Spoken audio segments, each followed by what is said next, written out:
Good evening everyone. শীতকালে যেমন নতুন গুড়ের পায়েস পিঠে আমাদের লোভনীয় খাবার, তেমনি একটা টেস্টি খাবার আমাদের ভীষণ ফেভারিট, সেটা হলো কড়াইশুঁটির কচুরি।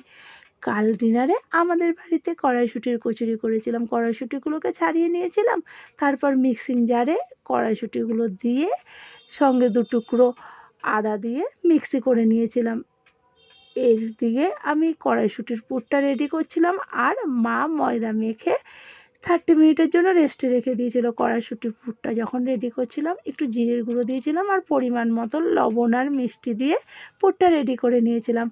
30 মিনিট রেস্টে রাখার পর বোন ওই ময়দা থেকে লেচি কেটে নিয়ে পুর ভরে একে একে আমাকে কচুরি বেলে দিয়েছিল, আর আমি ওই কচুরিগুলো একটা একটা করে কড়াতে গরম তেলে ভেজে নিয়েছিলাম। আর কচুরির সাথে খাওয়ার জন্য কি, ওটা তো বলতেই হবে, এই শীতকালে সবার ফেভারিট ছোট ছোট নতুন আলুর দম, মটরশুঁটি টমেটো দিয়ে করেছিলাম কষা কষা আলুর দম আর মটরশুঁটির কচুরি, যেটা নাকি আমার ভীষণ ফেভারিট। আচ্ছা, আমার মতো তোমাদের কার কার ফেভারিট কমেন্ট বক্সে অবশ্যই জানিও। আর পুরো ভিডিওটা ভালো লাগলে লাইক শেয়ার করতে একদম ভুলো না, সাবস্ক্রাইব করে প্লিজ আমার পাশে থেকো।